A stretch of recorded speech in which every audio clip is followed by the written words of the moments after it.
माँ सरस्वती को नमन करते हुए नमस्कार प्यारे विद्यार्थियों। तो हमें पीछे वाली कक्षा में आपकी जो कक्षा 11th की केमिस्ट्री के बारे में हम चर्चा कर रहे थे, ठीक है। जैसे नंबर आपका फर्स्ट, ठीक है, उसके बारे में हम चर्चा कर रहे थे। हमारा जो पढ़ाने का सिस्टम है लालो, मैंने आपको बता दिया, मैं ज़्यादा लेके चलूँगा आपकी बेसिक केमिस्ट्री पे ध्यान देके।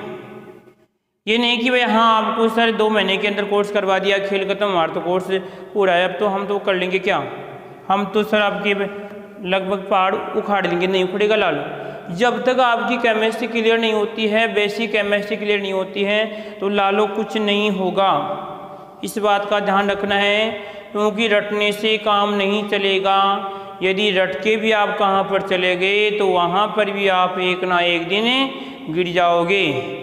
तो इससे अच्छा है कि ये कोरोना काल के अंदर आपके लिए बहुत ही सुनहरा मौका है बेसिक केमिस्ट्री तैयार करने का, ठीक है। तो हम आपको ये मौका दे रहे हैं याद करने का कि आप याद कर सकते हैं साथ साथ में। हाँ बिल्कुल है, हमारा कोर्स भी बहुत धीरे चल रहा है। 2 दिन शायद मेरी क्लास भी नहीं है, 2 या 3 दिन मेरे लग रहा है, कुछ संडे से शायद आज 4 दिन हो गए शायद, ये 4-3 दिन के आसपास मेरी क्लास नहीं आई। तो मैंने जब लास्ट क्लास बनाई थी तो मैंने एक बात बोली थी आपको, टेस्ट, मैंने टेस्ट पेपर आपके पास भेज दिया। अगर आप रोजाना क्लास देखते हैं तो आपके पास पेपर आ गया होगा, ठीक है, आपके पास से, क्योंकि आप एक्टिव नहीं है। अब ये पेपर आया कहाँ पर है, आपको ये जानकारी नहीं है कि पेपर आया कहाँ पर। सिर्फ ग्रुप में नहीं आया था, बिल्कुल नहीं आया था, ना ही यूट्यूब पर आया था, फिर आया कहाँ पर। अब ये अनुमान आपको लगाना है यदि आप तैयारी कर रहे तो। चलो हम आगे टॉपिक स्टार्ट करते हैं। अगला टॉपिक आता है हमारा यहाँ पर है परिशुद्धता और यथार्थता। क्या आता है, अगला टॉपिक आएगा हमारा परिशुद्धता और यथार्थता, ठीक है। तो परिशुद्धता क्या होती है और यथार्थता क्या होती है, देखो ध्यान से देखो इधर, कक्षा 11 केमिस्ट्री, इसके अंदर ध्यान रखना, यदि कोई बायो का बंदा है तो उसके लिए भी केमिस्ट्री ही चलती है, मैथ वाले बंदे के लिए भी केमिस्ट्री ही चलती है, और एग्रीकल्चर वाले केमिस्ट्री की 11th केमिस्ट्री यही चलती है, कोई अलग से केमिस्ट्री नहीं आती। आप यदि उस एक की बात करो तो वहाँ पर भी एक ही होगा, अपने स्थान पर भी एक ही होगा, और उसके स्थान पर भी क्या होगा, एक ही होगा, कोई अलग अलग नहीं होता है। अलग अलग तो क्या होती हैं, आपके सोचने का दृष्टिकोण है, ठीक है।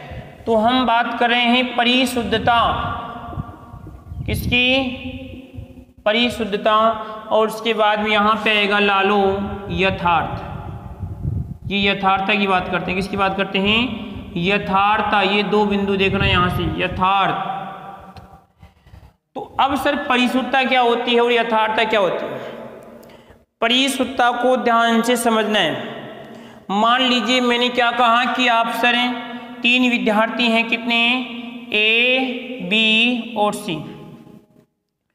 ये 3 विद्यार्थी हैं और ये किसी एक ही प्रयोग को 3 बार करते हैं, किसी एक ही प्रयोग को 3 बार दोहराते हैं। तो यहाँ पे क्या होगा कि जैसे मान लीजिए इसने पहली बार किया तो कितना आ गया, 7.5 आ गया। जब दूसरी बार किया तो कितना आ गया सर, 9.5 आ गया, और तीसरी बार किया तो 11.5 आ गया।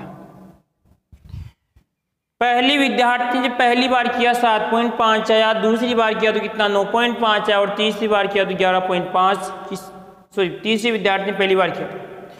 अब पहला विद्यार्थी जब दूसरी बार करता है, जब पहला विद्यार्थी, तो इसके मान आ रहा है कितना, कि पहला विद्यार्थी है, पहले विद्यार्थी के मान आ गया कितना, इसे 8.9 आ गया, कितना आ गया, 8.9 आ गया, और दूसरी कितना आ गया, 9.3 आ गया, और तीसरी आ गया 10 पॉइंट कितना आ गया, 5 आ गया। इसी प्रकार फिर तीसरी बार फिर करते हैं तीनों, जब तक कहते हैं कि संतुष्टि नहीं होती है तो करते रहो, करते रहो, ठीक है।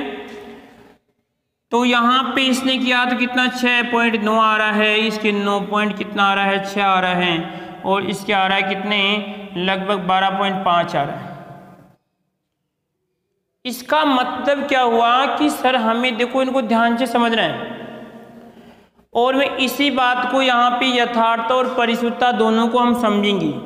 देखो जरूरी है केमिस्ट्री के अंदर, क्योंकि यथार्थ मान कैसे प्राप्त होगा और परिशुद्ध मान कैसे होगा। अब विद्यार्थी नंबर 1 को देखते हैं। विद्यार्थी ए ने क्या किया 7.5 है, 8.9 है और 6.9 है। आप ऐसे बताओ रे, देखो इसमें सर आपके इसमें तो अंतर है ही, परंतु सर इसमें भी अंतर है। इसका मतलब सर इसमें अंतर ज़्यादा है। देखो यहाँ पे 7.5 है, 8.9 है, आपके 6.9 है, कुछ ज़्यादा अंतर लग रहा है। यहाँ पे देखना लालो, यहाँ पर 9.5, 9.3, यार ये कुछ थोड़ा ठीक काम कर रहे हैं, ये तो बिल्कुल सटीक आंसर दे रहे हैं। ये वाली भाई साहब तो कितनी 11.5 है, 10.5, 12.5 दे रहे हैं। तो इसका मतलब ये हुआ कि सर इसमें अंतर कम से कम है। इस बी वाली विद्यार्थी ने जो गणनाएं की उस गणना में कम से कम अंतर, इसका मतलब इसको जो प्रयोग किया है वो प्रयोग बिल्कुल उसका सही है। तो सही है तो अंतर का सबसे कम, अंतर सबसे कम होगा तो ये जो गणना कौन सी कहलाएगी, बिल्कुल परिशुद्ध कहलाएगी। क्या कहलाएगी? परिशुद्ध कहलाएगी। ठीक है। और यदि परिशुद्ध मान में, यदि वास्तविक मान में से बोलो कि गणना कितनी है 9.3, कितनी है 9.3।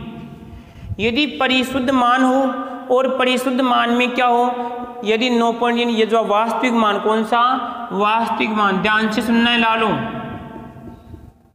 यदि परिशुद्ध मान हो और परिशुद्ध मान के साथ साथ क्या हो, उसमें वास्तविक मान 9.3 हो, यदि वो भी आता है तो वो मान क्या कहलाएगा, परिशुद्ध के साथ साथ क्या कहलाएगा लालो, इसमें यथार्थ मान कहलाएगा। क्या कहलाएगा बताओ, इसमें यथार्थ मान कहलाएगा। आप समझ गए होंगे अच्छी तरह, अरे अच्छी तरह समझ गए होंगे। परिशुद्ध का मतलब होता है कि आप जब एक ही प्रयोग को बार बार दोहराते हैं तो गलती कम से कम होने की संभावना, वो तो कहलाएगी सर आपकी परिशुद्ध मान कहलाता है। यथार्थ मान कौन सा कहलाता है कि यदि वास्तविक मान, मैंने कहा कि इस प्रयोग की जो कैलकुलेशन कितनी 9.3 आनी चाहिए, और आप यदि प्रयोग कर रहे हैं उस प्रयोग में यदि 9.3 आ रहा तो इसका मतलब आपका मान कैसा है बताओ, यथार्थ मान है। आई बात समझ में? अरे कोई दिक्कत यहाँ तक किसी को इसमें? आगे देखो लालो, उसके बाद में अब आता है कि परिशुद्ध और यथार्थ में दोनों में संबंध देख रहे हैं। परिशुद्ध मान, ध्यान रखना, परिशुद्ध मान आवश्यक नहीं है कि यथार्थ हो। नोट कर लेना, यदि आप लिख रहे हैं परिशुद्ध मान आवश्यक नहीं है कि वो यथार्थ मान हो, परंतु यथार्थ मान परिशुद्ध होगा ये बिल्कुल आवश्यक है। इस बात को लालो नोट कर लेना ध्यान से, फिर रिपीट कर रहा हूं कि परिशुद्ध मान यथार्थ तो कोई आवश्यक नहीं है, परंतु यथार्थ मान क्या होगा, परिशुद्ध, ये बिल्कुल आवश्यक है। तो इसका निष्कर्ष क्या निकला, यदि कोई मान यथार्थ है तो क्या होगा, वो परिशुद्ध भी होगा। ठीक है, कोई दिक्कत नहीं आ रही किसी को इसमें? तो दोनों की मैंने एक उदाहरण एक और देता हूं। ठीक है, उदाहरण से और अच्छी तरह आपको समझ में आ जाएगा। क्या हो जाएगा रे, अच्छी तरह और समझ में आपके आ जाएगा। देखो इधर यहां पे आएगा ए बी सी। पहले वाले विद्यार्थी की बात करते हैं। और देखो मैंने कहा कि वास्तविक मान कितना है, वास्तविक मान कितना है सर 10.5। कितना है वास्तविक मान 10.5 है। तो अब देखो कि सर यहाँ पे इसने पहली बार जब प्रयोग किया तो कितना है रे, पहली, दूसरी, और यहाँ पे आ जाएगी ये तीसरी। जब इसने पहली बार प्रयोग किया तो कितना आया, 11.5 आ गया। दूसरी बार किया तो कितना आ गया, 10.13 आ गया। और जब तीसरी बार किया तो कितना 9 कितना आ गया, इसने 9 कितना 6 आ गया। इसी प्रकार बी विद्यार्थी का नंबर आता है तो बी विद्यार्थी ने शुरुआत की कितने 12.5 से की, 10 कितने 9 से की, और यहाँ पे इतने 8 किससे 5 से की। अब तीसरे विद्यार्थी का नंबर आता है तो वो क्या करता है कि 10 कितना 4 है, 10.5 है, 10.6 है। इसका मतलब क्या हुआ, देखो ध्यान रखना, पहला विद्यार्थी जब प्रयोग करता है तो अंतर कुछ ज़्यादा आ रहा है, इसका मतलब ये मान इसके अपेक्षा परिशुद्ध नहीं है। देखो ये भी फिक्स नहीं है कि हमेशा परिशुद्ध मान वो हमेशा ही परिशुद्ध होगा, नहीं, वो भी गलत। वो एक निर्भर करता है, वो निर्भर करता है सामने वाले पे। यदि इसके अपेक्षा यदि इसमें अंतर ज़्यादा है तो फिर ये क्या होगा, परिशुद्ध मान होगा। तो अब देखो कि सर इसमें अंतर 11, 10, 9, इसमें 12, 10 यानी थोड़ा बहुत अंतर इसमें ज़्यादा है, तो सर ये तो परिशुद्ध नहीं हो सकता। अब हमें ये भी मालूम है कि जो परिशुद्ध नहीं है तो यथार्थ भी नहीं हो सकता। चलो यहाँ पे कोई दिक्कत नहीं। अब इसको देखो, यहाँ पे इन दोनों की तुलना करो। सर इसमें देखो 11, 10, 9, इसमें आपके सर 10, 10 आ रहे हैं। इसका मतलब सर ये क्या है, ये आपका यथार्थ मान है और यथार्थ मान के साथ साथ आपका ये परिशुद्ध मान भी है। कैसा है, परिशुद्ध मान भी है।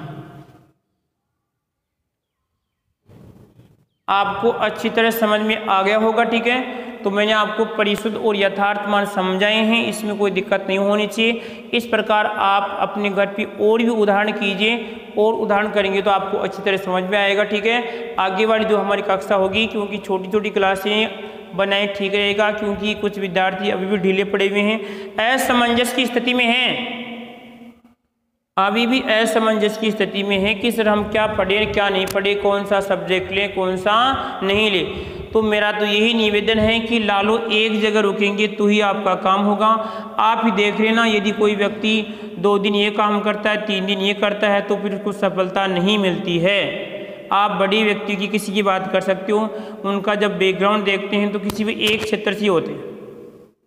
आप 10 दिन मैथ के अंदर है, 5 दिन बायो में है, फिर एग्रीकल्चर में है, तो इसका मतलब आप क्या करते हैं, बार बार फिर मन में उफान आएंगे, यार शायद मैं ये ले लेता तो आज ये नहीं होता, और अगर ये ले लेता तो मैं आज ये नहीं होता। एक में तो आपको रुकना ही पड़ेगा, ठीक है। तो आगे वाली जो कक्षा होगी, एक मैं आपको उदाहरण देके जा रहा हूँ, ठीक है, उदाहरण देके जा रहा हूँ, ठीक है। उसमें आपको वास्तविक मान तो देता हूँ, कितना वास्तविक मान तो है 12.5, ठीक है। विद्यार्थी नंबर ए, बी और सी फर्स्ट, सेकेंड और आपका ये थर्ड। इसमें आ गया इसका कितना 16.5, 17.5 और इसमें आएगा 20.5। इसका आ गया इसमें 12.6 और 14 कितना 2 और इसमें आएगा 13.2।